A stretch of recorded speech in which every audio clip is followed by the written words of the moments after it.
যে কোন দলের মধ্যে ফ্যাসিজম আছে কিনা এটি জুলাই সনদ বাস্তবায়নের জন্য যদি নির্বাচনের 15 দিন আগে যদি এটি সংগঠিত হয় তাহলে দেখা যাবে কোন দল অতীতের আওয়ামী লীগের মতো জোর জবরদস্তি করে জনগণের গণরায়কে তারা কেউ হাইজ্যাক করার জন্য চেষ্টা করছে কিনা এটার একটা পরীক্ষা হয়ে যাবে। দ্বিতীয় যে বিষয় সেটি হচ্ছে আমরা বলেছি যদি নির্বাচনের দিন যদি গণভোট হয় তাহলে যে ঘটনাটা ঘটতে পারে ভোট কারচুপি অথবা ভোট ডাকাতির পাশাপাশি জুলাই গণভোটের ভোটও সেখানে ডাকাতি হয়ে যাওয়ার সম্ভাবনা আছে। এটার মাধ্যমে রাজনীতি আরো বড় ধরনের একটা জটিলতা তৈরি হয়। কেউ কেউ আছে যারা ইতিমধ্যে দেশকে তলাবিহীন ঝুড়িতে যারা পরিণত করেছিল, ইতিমধ্যে কয়েকটি নিউজ পোর্টাল সহ বিশ্বাসযোগ্য কয়েকটি মিডিয়াতে এসেছে হাসিনার আবাসিক এরিয়াতে বেশ কিছু এমপি মন্ত্রী বিএনপির লোকজনের আনাগোনা নাকি ছিল।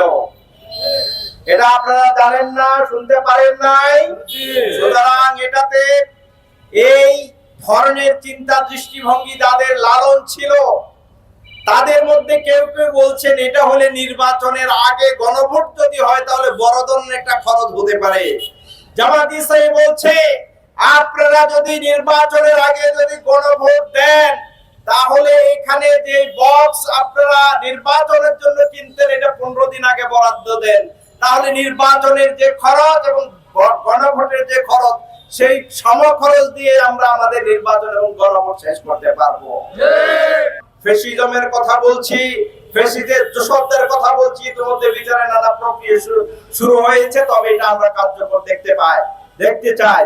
লেভেল প্লেইং ফিল্ডের কথা নিয়ে আমরা একটু কথা বলতে চাই। থানায় গেলে এখনো পর্যন্ত বিশেষ দলের হুকুম মানা ছাড়া অধিকাংশ ওসিরা জনগণের কথা শুনে না, জনগণের আকাঙ্ক্ষা প্রতিফলন হয় এরকম কাজ করতে চান না। তারা মনে করেছেন এই বিশেষ দল কালকে ক্ষমতা চলে আসছে, যদি তারা সেই কাজ না করেন তাহলে মনে হয় তাদের চাকরি চলে যাবে। আমরা বলবো জুলাইয়ের যেই রক্ত জীবন এবং নতুন স্বাধীনতা আমরা পেয়েছি, এখানে কারো আকাঙ্ক্ষা বাস্তবায়ন